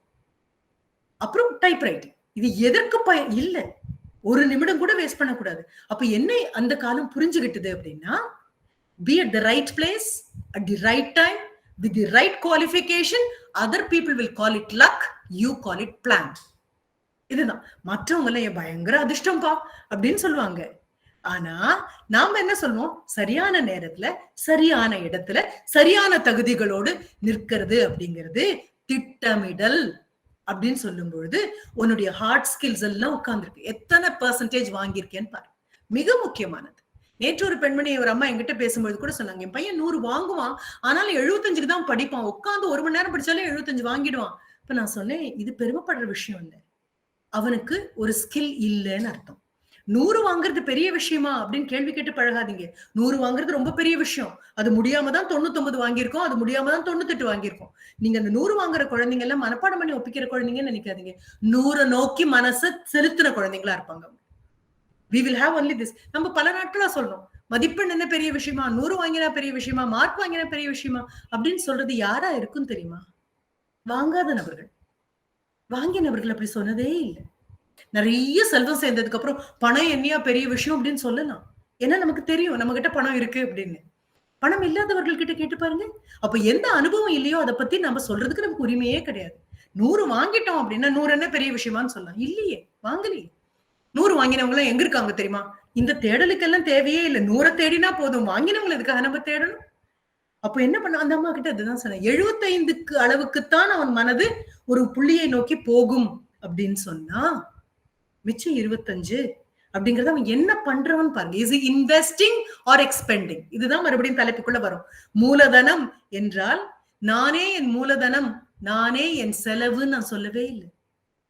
Are you investing on yourself or are you expending on yourself? காலையில எழுந்திரிச்சோன்னா இவ்வளவு நேரம் கொடுத்துட்டாங்கல்ல. இப்போ கேக்குறேன், 5th செமஸ்டர்லயும் 3rd செமஸ்டர்லயும் வந்து உட்கார்ந்து இருக்கக்கூடிய நீங்க எங்கிருந்து படிச்சாலும் சரிப்பா, வீட்டுல இருந்து படிச்சேன், அது காலேஜுக்கு வந்து படிச்சுட்டு இருந்தீங்கன்னா ஃப்ரெண்டு மேலேயாவது பழிய தூக்கி போடலாம். அம்மாவும் அப்பாவும் சொல்லிடுவாங்க, என் குழந்தை தங்கம், ஆனா அது கூட இருக்கிறவங்க தான் மோசம் அப்படின்னு. அந்த மோசம் சொன்ன குழந்தைங்களோட அம்மா அப்பாட்ட கேளுங்க, அவங்களும் தான் சொல்லுவாங்க, என் குழந்தை தங்கம் மத்ததெல்லாம். ஆனா எங்க ஊர்ல ஒண்ணு சொல்லுவாங்க, இனம் இனத்தோடு சேரும் அப்படின்னு சொல்லுவாங்க. இப்ப யார் என்னது நண்பன் அப்படிங்கிறது தெரிஞ்சா போதும் நான் யாருன்னு. அப்ப யார் மேலேயும் பழிய போல, நாமளே தூக்கலாம், நம்ம பழிய தூக்கலாம். இப்போ 5th செமஸ்டர்ல இருக்கக்கூடிய நானும் 3rd செமஸ்டர்ல இருக்கக்கூடிய நானும் எனக்கு ஒழுங்காக எடுக்கப்பட்ட பாடத்தில் நான் என்ன மதிப்பெண் வாங்கியிருக்கேன்? Have I added value to my education or just I did a paper on value education? Value education ஒரு பேப்பர். அப்பவும் நான் கேட்பேன், எஜுகேஷனே வேல்யூ தானே, அப்ப என்ன பண்ணணும்? அதற்கு இன்னும் செறிவூட்டணும். அதற்கு அது பண்ணிட்டோமா? எக்ஸ்ட்ராவா ஏதாவது பேப்பர் பண்ணினோமா? எக்ஸ்ட்ராவா இது கூட நீ செய்யலாமே, இது கூட நீ செய்யலாமே அப்படின்னு கேட்ட பொழுது அது எதையாவது நம்ம செய்ய முயற்சி பண்ணினோமா? 75 டிஸ்டிங்ஷன் எல்லாம் ஒன்னா சேர்த்தி வந்ததுல டிஸ்டிங்ஷனா இல்ல ஒத்தத்த பேப்பர்ல டிஸ்டிங்ஷனா? நிறைய வித்தியாசம் இருக்கு. இன்னும் நேரம் இருக்கு. இன்னும் நேரம்ங்கிறது இப்ப 50% இருந்து நீங்க 6th செமஸ்டர் போகும்போது 75% இல்ல, முடியாது, நமக்கு தெரியும். ஆனா இந்த 55 இருந்து எலிஜிபிலிட்டின்னு ஒண்ணு இருக்குல்ல, 55%, அதையாவது கொஞ்சம் கூட நம்மளால நகர்த்த முடியும். ஆனா அதற்கு 24 மணி நேரமும் வாரத்தின் எல்லா தினங்களும் முயற்சி, பயிற்சி, அயற்சி இல்லா மகிழ்ச்சி, இது அத்தனை வேணும். சந்தோஷமாக இது அத்தனையும் ஹார்ட் ஸ்கில்ஸ்குள்ள போயிடும். Anything that can be verified, இதெல்லாம் இருக்கான்னு பாருங்க. அப்பதான் மூலதனம் ஆக முடியும். அப்பதான் மூலதனம் ஆக முடியும். இல்லைன்னா எங்க அப்பாவே ஒரு பெரிய வேலையை நடத்துறாரு, எங்க அப்பாவே இதுல இன்டர்வியூ வைக்கிறாரு, அந்த இன்டர்வியூ கும்பல்ல நிக்கிறவங்களோட கூட நிக்கிற தகுதி கூட எனக்கு இல்ல, அப்பாவுக்கு பொண்ணா இருக்கிற ஒரே தகுதியினால நான் அதனுடைய சிஇஓ, நான் அதனுடைய டைரக்டரா மாறுவேன். இல்ல, சரியாகாது, ரொம்ப நாளைக்கு சரி வராது. அத்தனை பேரை விட கூட எனக்கு தகுதி இருக்கு, எக்ஸ்ட்ராவா குவாலிபிகேஷன் இல்ல, ஆனாலும் அப்பா கூடவே இருந்ததுனால அவர் பட்டப்பாடையும் நான் பக்கத்துல இருந்து பார்த்ததுனால எனக்கு இன்னும் புரிதல் இருக்கு அப்படின்னு சொன்னீங்கன்னா that is an extra qualification. Again நான் சொல்றேன், that is empowerment and not entitlement. உரிமைப்பட்ட பொருள் கிடையாது. சரி, அப்போ எல்லா டிகிரியும் வாங்கின பட்டங்கள் எல்லாத்துக்கும் anything that has got a certificate, அது தனியா. இது என்ன சாஃப்ட் ஸ்கில் அப்படின்னா முதல்ல புரிஞ்சுக்கோங்க, doing skills are all hard skills. Being skill is a soft skill. Being skill. யாராலையும் ஒரு தர்பூஷணி பழம் பழுத்திருச்சான்னு ஓட்ட போட்டு பாக்குற மாதிரி, பலாப்பழம் பழுத்திருச்சான்னு ஓட்ட போட்டு பாக்குற மாதிரி உங்க நேர்மைய உங்களை தொலை போட்டு கண்டறிய முடியாது. உங்களுடைய ஆளுமை திறனை யாரும் தொலை போட்டு கண்டுபிடிக்க முடியாது. That is a being skill. அதுதான் சாஃப்ட் ஸ்கில். அதத்தான் சாஃப்ட் ஸ்கில்ஸ் திரும்பி திரும்பி சொல்றோம். மென் திறமைகள் அப்படின்னா அந்த திறமையில மென்மை இல்லை, அந்த திறமையில உறுதி இருக்கு. அந்த திறமை உங்களால் மட்டுமே தான் வளர்த்து கொள்ளக்கூடிய திறமை. வேறு யாரும் உங்களுக்கு வாயை திறந்து ஊட்ட முடியாது. முன்மாதிரியாக யார் இருந்தாலும் அவரை பின்பற்ற வேண்டும் என்ற எண்ணம் உங்களுக்கு இல்லாதவரை நீங்கள் பின்பற்ற முடியாது. உலகத்தில் உள்ள எல்லா தலைவர்களையும் உங்க முன்னால கொண்டு வந்து அவர்களுடைய வாழ்க்கை வரலாறு பூரா உங்களுக்கு பாடமா வைத்தாலும் முன்மாதிரின்னு சொல்லலாமே தவிர பின்பற்றாதவரை யாரும் உங்களுக்கு முன்மாதிரி கிடையாது. பின்பற்றணும் அப்படிங்கிறது நீங்களே தான் போயாகணும். மறுபடியும் சொல்ல ரொம்ப போர் அடிக்கும், கொட்டாவியா வரும், என்னப்பா அது இவ்வளவு பாடுபடுத்துறாங்க அப்படின்லாம் தோணும். சரியா, என்னது இந்த சாஃப்ட் ஸ்கில்? இந்த ஹார்ட் ஸ்கில்க்கு மறுபடியும் வரேன். கண்டிப்பாக academic score is very important in soft skill. ஒரு 90 நாள் உட்கார வைத்து 2 முறை தேர்வுகள் எழுதி அன்றாடம் படிக்க சொல்லி ஆசிரியர் பாடம் சொல்லிக் கொடுத்த பின்பும் அதில் வாங்க வேண்டிய அதிகபட்ச மதிப்பெண்களை என்னால் வாங்க முடியவில்லை என்றால் it talks about many things. Doctor Abdul Kalam அப்படின்னு நம்ம சொல்லும் அடுத்த நிமிடம் நம்ம அப்படி மாற மாட்டோம், கலாம் ஐயாவோ மாற மாட்டோம். கலாம் ஐயாவுடைய வகுப்புலயும் நிறைய பேர் இருந்தாங்க, அவர் மட்டும்தான் கலாமாக மட்டுமே இருந்தாரு. அவர் மாதிரியே படிச்சா அப்படி அவர் மாதிரி ஆக மாட்டோம். அவருடைய மனசு மாதிரி இருந்ததுன்னா ஆக முடியும் நமக்கு. அப்போ நீங்க உங்களுடைய அகாடமிக் ஸ்கில்ஸ் வச்சுக்கோங்க. கண்டிப்பா ஐடி ஸ்கில்ஸ் வேணும், இல்லைன்னா உலகம் கிடையாது. ஐடி ஸ்கில் இருக்கிறதுனால தான் நானும் நீங்களும் இப்ப பாக்குறோம். ஐடி ஸ்கில்ஸ் வேணும், கம்ப்யூட்டர் ஸ்கில்ஸ் வேணும். இவை எதுவும் இல்லாமல் நான் அப்போது படித்துக் கொள்கிறேன் அப்படின்னு சொன்னா I'll cross the bridge when I come to it ன்னு சொல்லிட்டு இருந்தோம் அப்படின்னா don't worry, you will nowhere be near the bridge. எல்லாரும் அதுக்கு முன்னால கடந்து போயிருப்பாங்க, கடத்திட்டும் போயிருப்பாங்க. அப்போ ஐடி ஸ்கில்ஸ் வேணும், கம்ப்யூட்டர் ஸ்கில்ஸ் வேணும், அகாடமிக் ஸ்கில்ஸ் வேணும். வகுப்புல எப்படி உட்கார்றது அப்படிங்கிறது வேணும். கவனம் சிதறாமல் எப்படி ஏன்னா இப்படி கவனிக்கல அப்படின்னா நாளைக்கு நீங்க ஒரு கம்பெனியில பெரிய ஒரு நிலைமையில இருக்கீங்கன்னு வைங்க. உங்களை விட மேலதிகாரி உங்ககிட்ட கூப்பிட்டு சில விஷயங்களை சொல்லும் பொழுது ஒரு வகுப்புல இருக்கும் போது உங்க மனது எப்படி பயிற்றுவிக்கப்பட்டதோ அப்படியே பயிற்றுவிக்கப்பட்டால் அவர் சொன்னது ஒன்றாக இருக்கும், நீங்கள் உள்வாங்கியது ஒன்றாக இருக்கும், செயல்படுத்துவது ஒன்றாக இருக்கும். அப்ப என்ன பண்ணலாம்? இப்பவே அந்த பழக்கத்தை எடுத்துக்கலாம். உங்க ஹெச்ஓடி கூப்பிடும் பொழுதோ இல்ல பிரின்சிபல் எதற்காக உங்களை கூப்பிடும் பொழுதோ கூப்பிடுறது எல்லாமே உங்களை வையறதுக்காகவும் கோவப்படுறதுக்காகவும் அல்ல, பொறுப்பு கொடுக்கறதுக்கு கூட கூப்பிடலாம். ஆனா அந்த பொறுப்பு கொடுக்க கூப்பிடும் போதே நம்ம என்ன பண்ணுவோம் தெரியுமா? வேலைன்னா மட்டும் என்ன அடையாளம் தெரியும். ஏன்னா நம்மளோட ஆசிரியர்களுக்கு கூட அந்த மனசுல ஒண்ணு உண்டு, வேலைன்னா என்ன கூப்பிட்டுருவாங்கப்பா அப்படின்னு சொல்லிட்டு. வேலை எல்லாரையும் கூப்பிட்டு கொடுக்க மாட்டோம்ல. வேலைன்னு வந்த உடனே என்ன கூப்பிடணும்னு தோணுனா ஐ எம் சம்படி தேர் இன் தி காலேஜ்னு தானே அர்த்தம். அப்படி என்னைக்காவது பார்த்திருக்கோமா? வீட்டுல 4 குழந்தைங்க இருக்கு, அம்மா ஒரு வேலை வரும்போது இங்க வா அப்படின்னு கொடுத்தோன்னு ஏன் மத்தவங்க எல்லாம் விளையாடுறாங்க என்னையே கூப்பிட்டு கொடு. அம்மாவுக்கு தெரியும் என்ன தவிர வேற யாரும் அவ்வளவு பொறுப்பா எடுத்து இந்த வேலையை செய்ய மாட்டாங்க. வீட்டையே என்ன நம்பி கொடுக்கலன்னா நாட்டை உங்களை நம்பி எப்படி கொடுக்கறது? ரைட்? அப்போ இனி ஹெச்ஓடி கூப்பிட்டாலோ அல்லது ஒரு அசைன்மெண்ட் இருந்தாலோ கையில ஒரு ஸ்கிரிப்ளிங் பேட் எடுத்துட்டு போ. அவங்க சொல்லி முடிச்ச உடனே சொல்ல ஒன்னொன்னா எழுதிட்டு கிளம்புறதுக்கு முன்னால நீங்க இததான் சொன்னீங்களா, நான் இதைத்தான் கேட்டேனா அப்படின்னு ஒரு வெரிஃபை பண்ணிட்டு போ. To you understand? இது எங்க தொடங்கும்? இது உன்னுடைய ஹார்ட் ஸ்கில்ஸ்ல வருது. அப்படி வரும்பொழுது ஒரு வகுப்புல உட்கார்ந்து பாடம் எடுக்கும் போது வாங்குற நோட் டேக்கிங் எங்க யூஸ்ஃபுல்லாக இருக்கும் அப்படின்னா, when you go tomorrow elsewhere, அல்லது நீயே ஒரு ஆண்டர்பிரினரா இருந்து உனக்கு கீழே 4 பேர் இருக்கும் பொழுது அவர்களுக்கு சில கட்டளைகளை நீ தரும் பொழுது கையில் குறிப்பேடோடு அவர்கள் இருக்க வேண்டும் என்பது வேணும். டேட் யோர் ஒர்க் அப்படின்னு டீச்சர் சொல்லும்போது கோவம் வரும். என்னப்பா டேட்டு அப்படின்னு பக்கத்துல கேட்போம். அப்படி கூட என்ன கடந்து போன நாட்கள் கூட நமக்கு ஒண்ணும் புரியல. தேதி அங்க போடு அப்படின்னு சொன்னா அன்னைக்கு நம்ம வாழ்ந்திருக்கோம்னு அர்த்தம். அதை செலவு பண்ணோமா முதலீடா பண்ணோமாங்கிறதுக்கான கேள்விதான் அது. அப்போ வகுப்புல கிடைக்கக்கூடிய அத்தனையும் டிரான்ஸ்பர் ஆஃப் ஸ்கில்ஸ் அப்படின்னு உங்களுக்கு ஒரு ட்ரைனிங் கொடுப்பாங்க. அப்படியே இதை மாத்தணும். அப்போ ஒருத்தர் பேசினா கேட்க முடியும். முழுவதும் கேட்டதுக்கு அப்புறம் அதுல சந்தேகம் இருந்தா திருப்பி கேள்விகளா கேட்க முடியும். கேள்வியை கேட்டுட்டு ஒரு கேள்வி கேட்டுட்டேன் அப்படின்னு உட்கார்றது இல்ல. கேள்வி கேட்டதுக்கு கிடைக்கிற பதிலையும் வாங்கி கொள்ள வேண்டிய பொறுப்பு எனக்கு இருக்கு அப்படின்னா அப்புறம் இவ்வளவு நிமிடம் என்னால உட்கார முடியும், இவ்வளவு நிமிடம் கவனிக்க முடியும், கவனத்தை குவித்து வைக்க முடியும். எல்லா அகாடமிக் ஸ்கில்ஸ் கூட வரும்.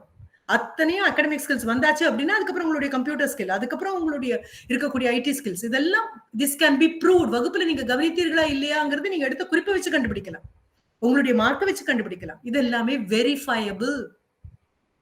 ஆனா இந்த சாஃப்ட் ஸ்கில்னு ஒண்ணு இருக்கு இல்லையா, நான் சொன்னேனே, being skill, not the doing skill, the being skill. இது தொலை போட்டு பார்க்க முடியாது. ஆனா அது எதுல தெரியும் தெரியுமா? உங்களுடைய சிந்தனை, அந்த சிந்தனையை வார்த்தைகளை கொண்டு வரும்போது உங்களுடைய பேச்சு, அதை நடைமுறைப்படுத்தும் போது உங்களுடைய செயல், இவை எல்லாவற்றிலும் தெரியும்.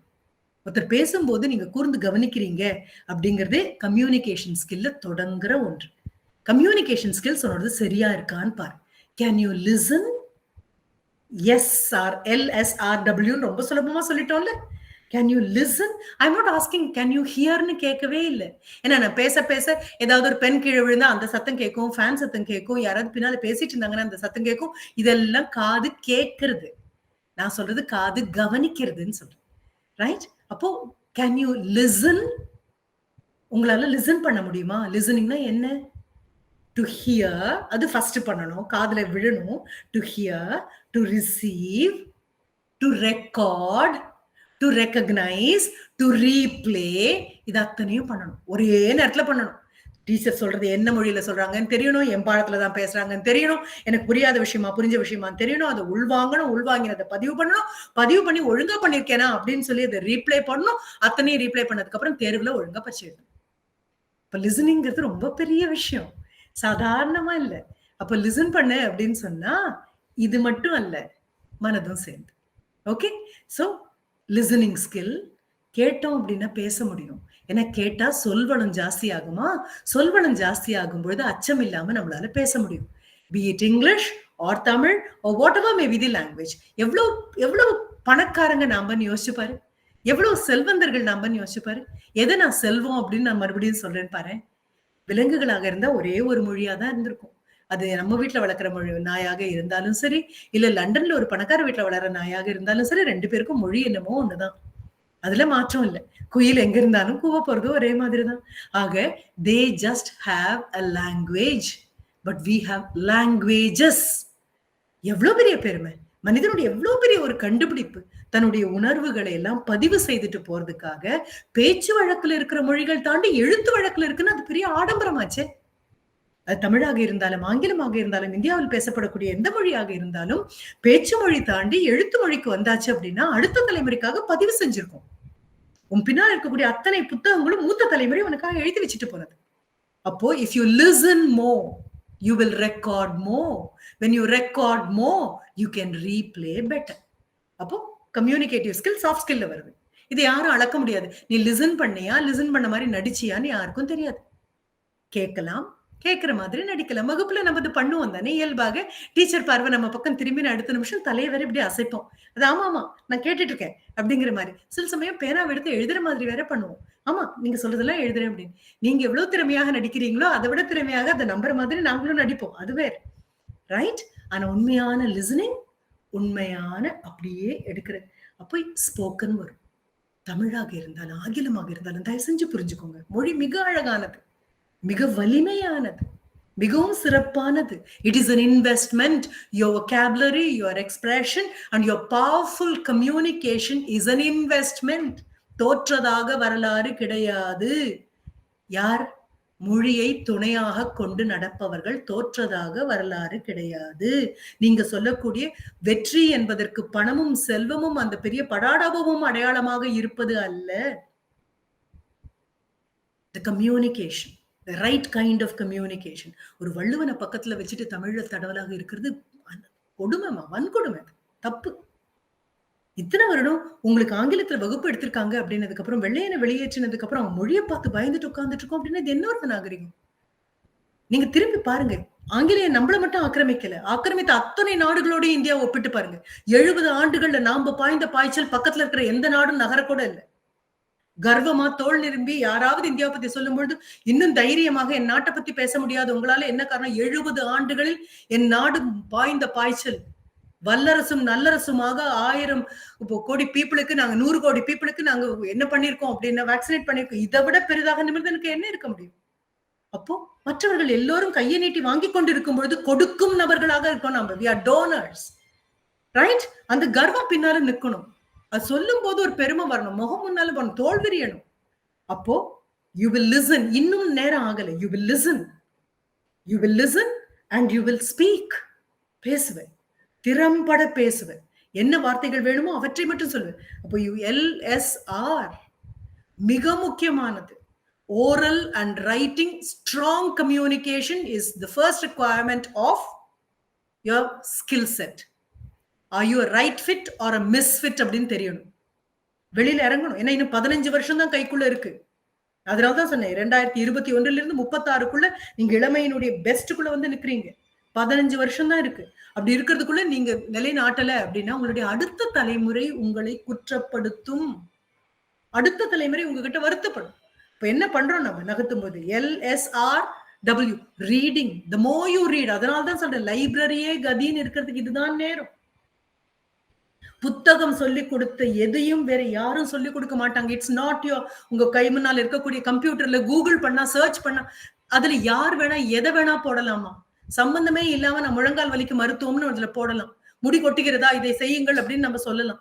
எல்லாம் யார் வேணா போனலாம். ஆனா அங்குல என்ன கிடையாது தெரியுமா? ஓனர்ஷிப் கிடையாது. Anybody can say anything.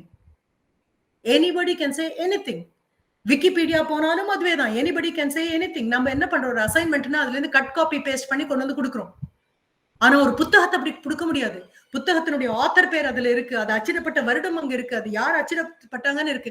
அதுல தவறுகள் இருக்குமே, ஆனால் அடுத்த ரிவைஸ்ட் எடிஷன்ல அந்த தவறுகள் நீக்கப்பட்டு வரும். புத்தகம் சாதாரணமானது அல்ல. மனிதனுடைய மிகப்பெரிய ஆயுதம் புத்தகம். மிகப்பெரிய கேடயமும் புத்தகம் தான். அறியாமையை தாக்குவதற்கு அவன் கையில பயன்படுத்தக்கூடிய ஆயுதம் அதுதான். அறியாத நபர்னு யாராவது நம்மளை தாக்க வந்தாங்கன்னா நம்மளை காப்பாத்தி கொள்றதுக்கும் நமக்கு மிகப்பெரிய ஒன்றாக இருக்கக்கூடியது புத்தகம். சும்மா அல்ல ஒரு கல்வியின் தெய்வத்திற்கு ஒரு கொண்டாடுறோம் ஒரு விழா. சும்மா அல்ல புத்தகத்தை வைத்து கும்பிடுகிறோம். சும்மா அல்ல நம் கையில் இருக்கக்கூடிய உபகரணங்களை வைத்து கொண்டாடுகிறோம். வேற எந்த நாட்டுல இந்த கொண்டாட்டம் கிடைக்கும்? யோசிச்சு பாரு. புத்தகங்களை கும்பிட்டு படுக்கிறோம் அப்படின்னு சொன்னா எவ்வளவு பெரிய விஷயம். கல்வி எவ்வளவு பெரிய விஷயம். ஒரு கலைமகள் ஒரு தெய்வத்தை கொடுத்துட்டு கையில மறக்காம புத்தகத்தையும் எழுதுகோலையும் கொடுத்திருக்கோம். அவ கையில ஏடுகளும் இதுவும் இருக்கு. கண்டிப்பாக இது வேணும். ஆயுதங்களை கும்பிடுறோம். என்ன காரணம்? அன்றாட வாழ்க்கைக்கு எனக்கு பயன்படுத்தக்கூடிய every little tool is very important. இதுல ஜோக்கே இல்ல. குழந்தைங்க எல்லாம் இந்த தடவை வெறும் மொபைல் போனை வச்சு நம்ம விஜயதசமி கொண்டாடலாமான்னு கேக்குறாங்க அப்படின்னு பெற்றோர் கேட்கும் போது எனக்கு வருத்தமாக இருந்தது.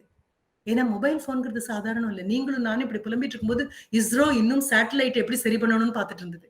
அது தனியான ஒரு உலகமாக உட்கார்ந்து இருந்தது. அங்க உழைத்துக் கொண்டே இருந்தார்கள். so that you will get your lessons in your hand. உள்ளங்கையில வந்து பாடம். இப்ப LSR, read more. insist. Parents கிட்ட சொல்லுங்க, பர்மிஷன் கேளுங்க, உங்க லைப்ரரி மேம் கிட்ட போய் சொல்லுங்க, தயவு செஞ்சு எங்களுக்காக இன்னொரு 1 மணி நேரம். இல்ல நாங்க அந்த பொறுப்பை எடுத்துக்கிறோம். நாங்க சீனியர் ஸ்டூடெண்ட்ஸ், நாங்க 1 மணி நேரம் இன்டர்ன் போட்டு பாத்துக்கிறோம். புத்தகங்கள் பத்திரமாக எடுத்த இடத்துல வைக்கிற மாதிரி பார்க்கணும். என்ன காரணம் தெரியுமா? ஆர்கனைசிங் ஸ்கில்னு ஒண்ணு இருக்கு. அதுவும் ஒரு சாஃப்ட் ஸ்கில். வீட்டுல போய் அம்மா அடுக்களை எப்படி வச்சிருக்காங்கன்னு பாரு. அம்மா அங்க இருந்தாலும் இல்லாட்டாலும் கடுகு இருக்கிற இடத்துல கடுகு, வெந்தயம் இருக்கிற இடத்துல வெந்தயம் இருக்கு அப்படின்னா அதுதான் ISO உடைய ஆடிட். அதுதான் பெரிய உங்க அஞ்சரைப்பட்டி தான் ISO ஆடிட். எப்ப யார் வந்தாலும், எந்த டிபார்ட்மெண்ட்டுக்குள்ள போனாலும், எந்த ஃபைலை எடுத்தாலும், எத்தனாவது வருஷம் எந்த குழந்தை எந்த பரீட்சையில என்ன மார்க் வாங்குனாங்க அப்படிங்கிறது அது எனக்கு அப்புறம் வரவங்களும் பாக்குறதுக்கான எவிடன்ஸ் அங்க வைக்கும் போது NC வாங்காம என்ன பண்ணக்கூடாதுன்னா, ஐயோ காணோமே, எங்க போச்சுன்னு தெரியலையே அப்படின்னு சொல்லி தேடக்கூடாது. ஏன்னா நம்ம தொலைக்கிறத விட தேடுறதுல தான் அதிக நேரம் ஸ்பெண்ட் பண்றோம். ஜப்பான பெருசா கொண்டாடுறோம்ல, அவங்களுடைய 6 சிக்மான்னு ஒண்ணு சொல்லுவோம். அவங்க வீட்ல எல்லார் வீட்லயும் இது கேள்விப்பட்டிருக்கேன் நான். நான் பார்த்ததில்ல. கேள்விப்பட்டது தான். எந்த டேபிள திறந்தாலும் எங்கெல்லாம் பென்சில் வைக்கணுமோ, எங்கெல்லாம் எரேசர் வைக்கணுமோ, எங்கெல்லாம் பேனா வைக்கணுமோ அது இருக்கும். ஃபோன கையில வச்சுக்கிட்டு யாராவது ஒண்ணு சொல்றாங்க அப்படின்னா, "ஒரு நிமிஷம், ஒரு நிமிஷம் இந்த பேனா எழுதவும் எழுதாது" அப்படின்னு சொல்ற மாதிரி சூழலே இல்ல. அப்ப தேவையானதெல்லாம் எடுத்து வைக்கணும்னா ஆர்கனைசிங்ன்னு இருக்கு இல்லையா? அப்போ ரீடிங்க்கு நீ எடு. லைப்ரரி. நாங்க அடுக்கி வைக்கிறோம். நாங்க பார்க்குறோம். அந்த ஒரு பொறுப்ப எடுத்துக்கோ 2 நாளைக்கு. லைப்ரரி மறுபடியும் ஸ்டாக் டேக்கிங் இருக்கா? ரீஅரேஞ்ச் பண்றோமா? நாங்க பண்றோம். எவ்வளவு சந்தோஷமான விஷயம். ஏன்னா புத்தகத்த எடுத்து எடுத்து தூசி தட்டி வைக்க முடியாதுடா. 4 புக் அப்படி வைப்பேன். 5வது புக் எடுக்கும்போது அதனுடைய தலைப்பு ஒரு மாதிரி தூண்டும். அடுத்த நிமிஷம் என்ன பண்ணுவோம் தெரியுமா? அப்படியே மெதுவா சாஞ்சுக்குவோம். சாஞ்ச நாம அப்படியே உட்கார்ந்துருவோம். உட்கார்ந்து பக்கத்துல இருக்கிறவங்கிட்ட சொல்லி, "நீ அடுக்கு, நான் வரேன்" அப்படின்னு சொல்லிட்டு. புத்தகத்தினுடைய போதை அதுதான். அதுதான் தீண்டும் இன்பம். பாரதி சொன்னது ஏதோ கண்ணன சொன்னதா நீங்க நினைக்காதீங்க. புத்தகத்துக்கும் தீண்டும் இன்பம் தான். ரைட்? இப்ப போடுற மாஸ்கையும் போட்டுக்கோ. சோ தட் இந்த டஸ்டும் மூக்குக்குள்ள போகாம இருக்கும் அப்படின்னு காப்பாத்துறதுக்காக. ரீடிங் ஸ்ட்ராங், மறுபடியும் சொல்றேன், strong soft skills. Reading, writing, எழுத தெரியணும். எழுத தெரியணும். சோ அது அது அதற்கான எது என்னுடைய தவறான ஆங்கிலம், எது என்னுடைய சரியான ஆங்கிலம், go. You may be in the 3rd year. You have no business with your language teachers, but nothing stops you from going and asking them for help. ஆசிரியர்களை பயன்படுத்து கண்ணா. They are used less. அவங்களை முழுமையாக பயன்படுத்து. உன்னை பார்க்கறதுக்கு ஆசை ஆசையா வந்து படிச்ச படிப்பெல்லாம் நீ பயன்படுத்து. கேள்வியே கேட்காமல் உட்கார்ந்து இருக்கக்கூடிய குழந்தைகளுக்கு வரக்கூடிய ஆசிரியர் மாதிரி ஒரு துரதிர்ஷ்டம் பண்ண ஆசிரியர் வேற யாருமே கிடையாது. Most unfortunate teacher is the one who is never asked any question in the class. ஒரு டவுட்டும் வராம உட்கார்ந்துருக்குது. அப்போ உன்னுடைய கம்யூனிகேட்டிவ் ஸ்கில்ஸ் டாப் மோஸ்ட் ப்ரையாரிட்டியில வைக்கணும். ரைட்? அப்புறம் மேனேஜரியல் ஸ்கில்ஸ். என்ன மேனேஜ் பண்ணணும் அப்படின்னா செல்ஃப் மேனேஜ்மெண்ட் ஸ்கில்ஸ். இந்த செல்ஃப் மேனேஜ்மெண்ட் ஸ்கில்ஸ்ல யாரெல்லாம் வருவாங்க? ஸ்ட்ரெஸ் மேனேஜ்மெண்ட் வரும், டைம் மேனேஜ்மெண்ட் வரும், இமோஷன் மேனேஜ்மெண்ட் வரும். ரைட்? கஸ்டமர் அல்லது உன்னுடைய கிளையண்ட் மேனேஜ்மெண்ட் ஒன்று வரும். To you understand? இதையே நம்ம என்னவா மாத்தலாம்? Social skills, people skills, emotional skills சொல்லலாம். ஆனா நான் அதை பூரா ஒரு டைட்டில் கீழே கொண்டு வந்துட்டேன். Managerial skills. உனக்கு கட்டுப்படுத்த முடியுமா? நீ சொன்னா கேப்பியா? நானே என் மூலதனம் அப்படின்லாம் சொல்லிட்டு நடக்க முடியாது. நீ சொன்னா நீ கேப்பியா? முந்தானத்து பேசும்போது கூட சொன்னேன், 5 மணிக்கு எழுந்திருக்கணும் அல்லது 5:30க்கு எழுந்திருக்கணும் அப்படின்னு அலாரம் வச்சு அப்பாவோ அம்மாவோ எழுப்பி விடுற குழந்தை ஒரு நாளும் வாழ்க்கையில 5:30க்கு எழுந்திருக்காது. 5:30க்கு எழுந்திருக்கணும்னு சொல்லி 5:25க்கெல்லாம் எழுந்திருச்சு அலாரம் அடிக்கிறதுக்கு முன்னால அதை நிறுத்துற குழந்தைக்கு அலாரம் தேவையில்லை. என்ன காரணம்? வெளியிலிருந்து உன்னை எழுப்புறதை பத்தி நான் பேசவே இல்லை. உள்ளிருந்து நீ எழுந்திருப்பியான்னு தான் கேட்கிறேன். என்ன இன்னும் 10 நிமிஷம், இன்னும் 20 நிமிஷம், இன்னும் 10 மணி நேரம், இன்னும் 10 தடவை என்ன கூப்பிட்டு பேச வைக்கலாம். ஆனா எத்தனை நான் தட்டுனாலும் கதவை தாழ்பால் உள்ளதானடா இருக்கு. நீ தானேமா திறந்தாகணும். Change is a door that opens only from inside. அப்போ can you self management, is it possible? So self managementல என்னெல்லாம் வருது? இமோஷனல் மேனேஜ்மெண்ட் உனக்கு முடியுமா? திடீர்னு கோவம் வந்து, திடீர்னு எல்லாம் சரியாயி, திடீர்னு அழுது, திடீர்னு விசும்பி, திடீர்னு சந்தப்பட்டு, திடீர்னு அப்பா போய் கட்டிப்பிடிச்சு தேங்க்யூ தேங்க்யூ தேங்க்யூ தேங்க்யூன்னு சொல்லி அடுத்த நிமிஷம் பாஞ்சு அப்படியே அமிலத்தை கொட்டுற மாதிரி வார்த்தைகளை அவங்க மேல கொட்டி, இதெல்லாம் குடும்பத்துல ஒத்துக்குவாங்க. வீதிக்கு வர முடியாது. You can't be an employer also. ஆண்டர்பிரினரா கூட உன்னால இருக்க முடியாது. So self management.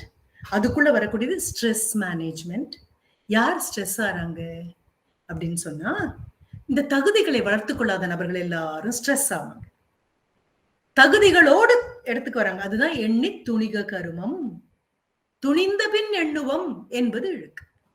அதனால அந்த இடத்துக்கு வர்றதுக்கு முன்னால இந்த இடத்துல உட்கார எனக்கு தகுதி இருக்கா, அதற்கான தகுதிகளை நான் வளர்த்துட்டேன்னா, அது மட்டும் இல்ல, am I trainedனே நான் கேட்கல, am I trainable? பயிற்சி பெற்று வருவது வேறு, பயிற்சிக்காக என்றுமே தயாராகவே இருப்பது வேறு. பயிற்சி பெற்று வந்தது ஸ்டாக்னன்ட் ஸ்டேட், அது தேக்க நிலைக்கு போயிடுவீங்க. ஆனா எப்பொழுதும் பயிற்சிக்கு தயாராகவே இருக்கக்கூடிய நபர் அடுத்தது என்னவாக இருக்கும், இதற்கு அடுத்த லெவலுக்கு எங்க போக முடியும் அப்படின்னு பார்த்து கொண்டே இருக்கக்கூடிய நபராக இருப்பீங்க. அப்போ you will not be stressed if you are always in a trainable mode. அந்த மோட்ல உங்களை நிறுத்தினீங்க அப்படின்னு சொன்னா யாரிடமிருந்தும் எதையும் கற்கலாம், கற்ற எதையும் மீண்டும் பரிசோதித்து பார்க்கலாம், அது எனக்கு சரியானது தானா என்று போட்டு பார்க்கலாம்.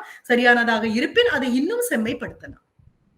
சோ ஒரு யூனிவர்சிட்டி ஒரு சிலபஸ் கொடுத்திருக்கு, அதை என் கேம்பஸ்குள்ள நான் கொண்டு வரேன் அப்படின்னா என் கேம்பஸுக்கு பொருத்தமாக அதை இன்னும் என்னால் செறிவூட்ட முடியும்.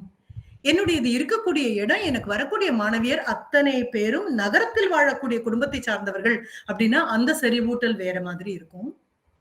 கிராமத்துல இருந்து வரக்கூடிய குழந்தைகள் அப்படின்னு சொன்னா நான் இன்னும் ஒரு கை அதிகமாக அந்த குழந்தை வாயில ஊட்டுவேன். ஏன்னா அதுக்கு வீட்டுக்கு போனா அது கிடைக்காது அப்படின்னு அர்த்தம். அப்ப என்ன பண்ண போறோம்?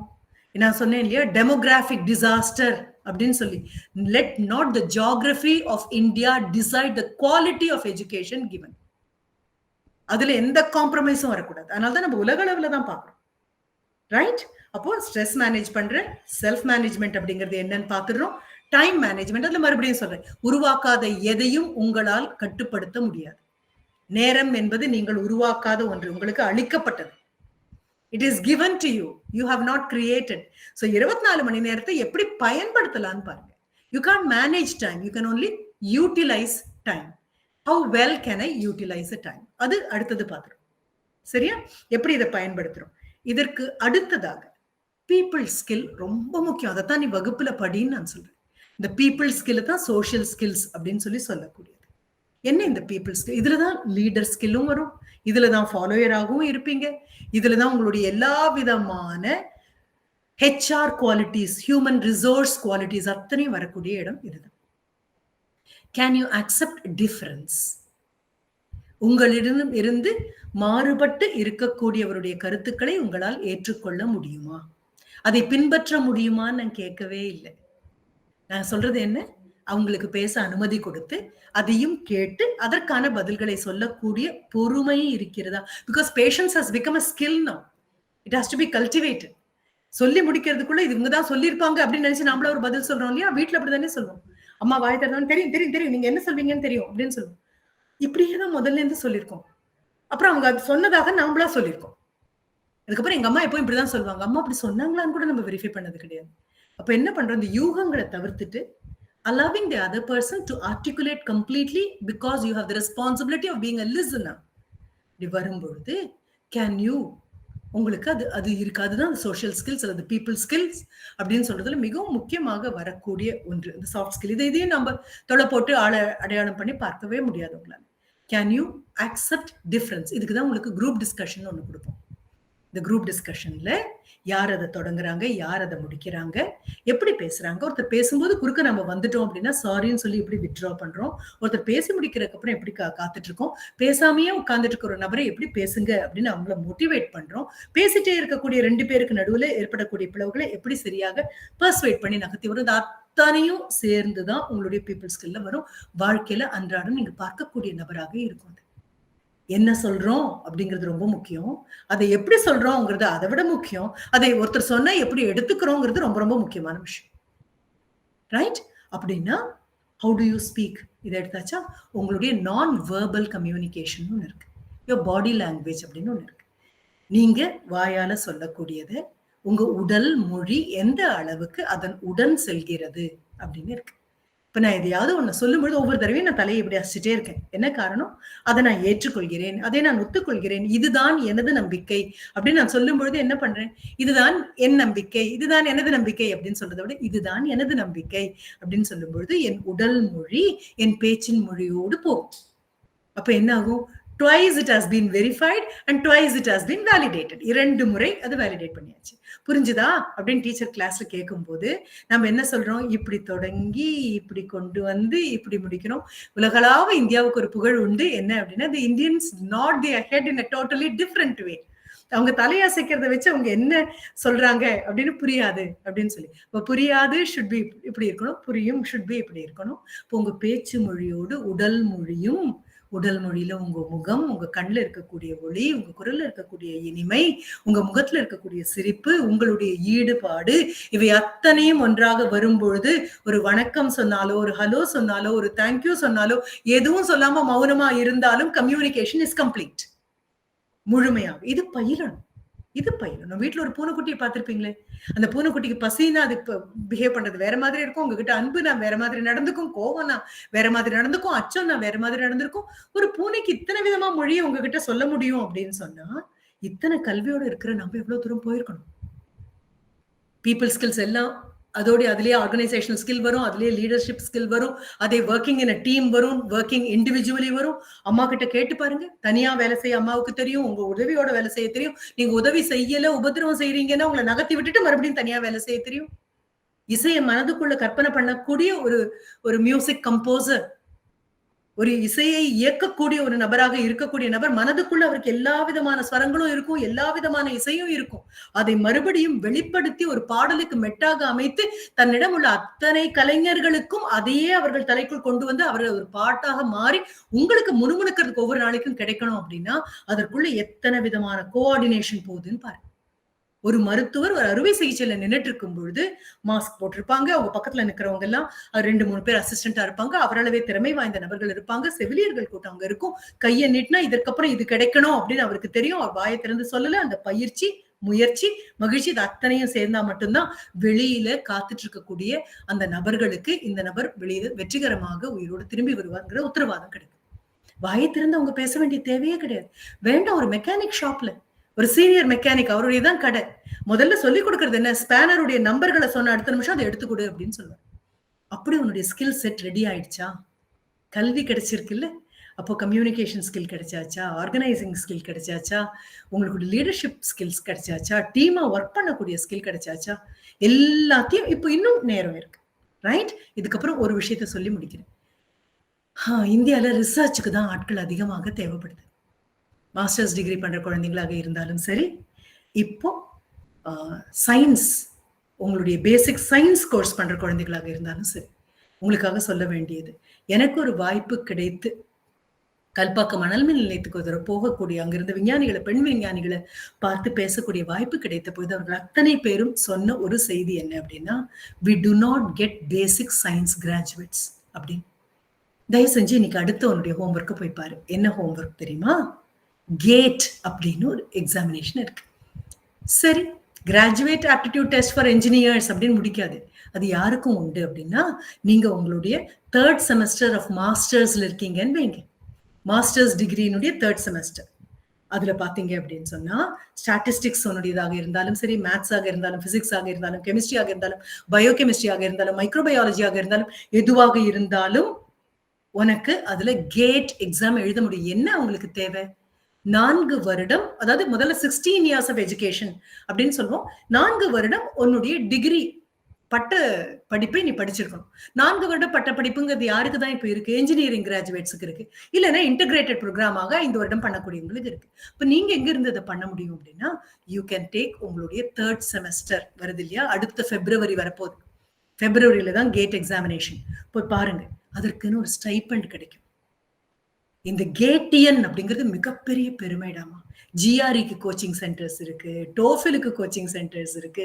நீ வெளிநாட்டுல போய் ஆங்கிலம் படிக்கணும் அப்படின்னு சொன்னா, அங்க பேசணும், எல்லாவற்றுக்கும் கொடுத்துட்டோம். கேட்டுக்கு தான் இன்னும் நமக்கு இல்ல. கேட்டியன்ங்கிறது பெரிய விஷயம். இது இருந்தது அப்படின்னு சொன்னா, உள்ள போகும்போது உங்களுக்கு ஒரு ஸ்டைபண்ட் ஒண்ணு இருக்கு. அந்த ஸ்டைபண்ட் உங்களுக்கு எதற்கு உதவும் தெரியுமா? உங்களுக்கு அடுத்து நீங்க செய்யக்கூடிய ரிசர்ச் ப்ராஜெக்ட்ஸ் அத்தனைக்கும் உதவக்கூடியதாக இருக்கும்.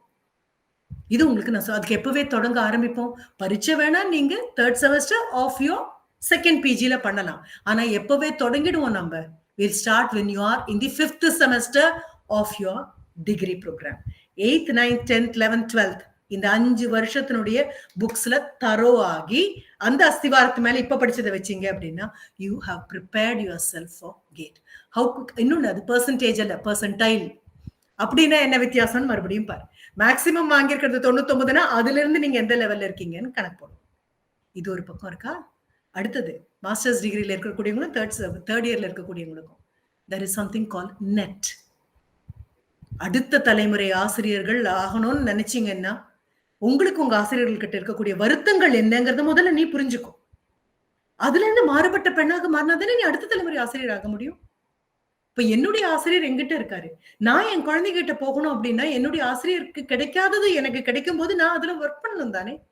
அப்ப நான் ப்ரொஃபஸர் ஆகணும் அப்படின்னு என்ன ஆகணும்னு கேட்டோம், அடுத்த நிமிடம் எழுந்திருச்சு நின்று ப்ரொஃபஸர் ஆகணும்னு சொல்றது அல்ல. உன்னுடைய 3rd இயர் 5th செமஸ்டர்ல தொடங்குனீங்க அப்படின்னா ப்ரிப்பரேஷன் தொடங்குறீங்க. இந்த ப்ரிப்பரேஷன் உங்களுக்கு எதுக்கெல்லாம் யூஸ்ஃபுல்லாக இருக்கும்? ஏதாவது ஒரு சென்ட்ரல் யூனிவர்சிட்டியில போய் மாஸ்டர்ஸ் பண்ணணும்னு ஆசைப்பட்டீங்க அப்படின்னா, என்ட்ரன்ஸ் எக்ஸாமினேஷனுக்கு இது யூஸ்ஃபுல்லாக இருக்கும். ஆனா என்ட்ரன்ஸ்க்குள்ள ப்ரிப்பேர் பண்ண போறோம். நம்ம எதற்கு ப்ரிப்பேர் பண்ண போறோம்? JRFக்கு ப்ரிப்பேர் பண்ண போறோம்.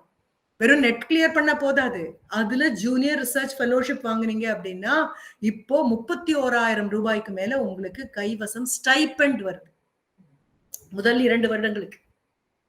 ரைட்? என்னுடைய நிறைய ஸ்டூடெண்ட்ஸ் அதை வாங்கியிருக்காங்க. இல்லைன்னு நான் இதை உங்ககிட்ட பகிர்ந்துக்க மாட்டேன். there is enough and more of scope. சாலைகளை போடுறதுலயும் ஏதாவது பிரச்சனை வரும்போது மனிதர்களுக்கு உதவு செய்து அத்தனைக்கும் செலவழிப்பதை போலவே டிஃபென்ஸுக்கு அடுத்தது இந்தியா செலவழிக்கக்கூடியது அதனுடைய கல்விக்காக, ஹியூமன் ரிசோர்ஸுக்காக. அப்போ உங்க அத்தனை பேருக்காகவும் அந்த ஸ்டைபண்ட் உதவித்தொகை இருக்கு. ஆனா இந்த உதவித்தொகை கிடைப்பதற்கு என்ன தகுதி அப்படின்னா, நீ வளர்த்து கொண்டு உன்னை நீ மூலதனமாக மாற்றிக்கொள்வதுதான் தகுதி. அப்ப இன்னைக்கு போய் என்ன பார்க்க போறீங்க? வாட் இஸ் யூஜிசி நடத்தக்கூடிய நெட் எக்ஸாம்னா என்ன? National eligibility test. ரைட்? அதனுடைய அதுக்கும் சேர்த்து இன்னொன்னு பணம் கட்டுவோம், ஜேஆர்எஃப் அப்படின்னு சொன்னா ஸ்டைபண்ட் கிடைக்கும் உன்னுடைய பிஹெச்டி பண்றதுக்கு. ரிசர்ச்குள்ள இந்தியா போகணும். கனவு காணுங்கள்னு சொன்ன டாக்டர் ஏபிஜே அப்துல் கலாம் மிகவும் பெரிய வருத்தப்பட்டது என்ன அப்படின்னா, children to not think about research, ஆராய்ச்சிகளை பற்றி யோசிப்பதில்லை. இப்ப நீ எங்கிட்ட அடுத்தது என்ன கேள்வி கேட்க கூடாதுன்னு சொல்லி பிளாக் பண்றேன். பெண்களாக இருந்துட்டு ஆராய்ச்சிக்குள்ள போக முடியுமான்னு கேட்கக்கூடாது. நான் இத்தனை நேரம் பெண்கள்னு நினைச்சு உங்ககிட்ட பேசல, கல்வி கிடைத்திருக்கக்கூடிய தனி நபர்கள்னு நினைச்சு பேசுறேன். எல்லாவற்றையும் சமாளிக்க முடியும். முந்தா நேத்து கேட்டிருந்தீங்க அப்படின்னா, உங்க சிஇஓ சார் குறிப்பாக ஒரு பெண்மணியை பத்தி சொன்னார். அந்த பெண்மணியால ஒரு விமான பைலட்டாகவும் எப்படி இருக்க முடியும், ஒரு விளையாட்டு வீராங்கனையாகவும் எப்படி இருக்க முடியும், ரைட்? ஒரு ராணுவத்திலையும் எப்படி இருக்கும், எல்லாத்தையும் ஒன்னா இத்தனையும் ஒற்றை பெண்மணி தான்.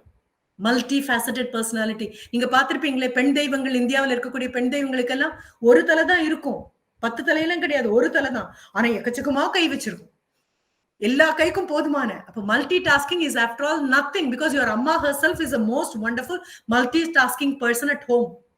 ரைட்? அப்போ இன்னைக்கு என்னெல்லாம் பண்ண போறோம்னு பாத்துறேன்.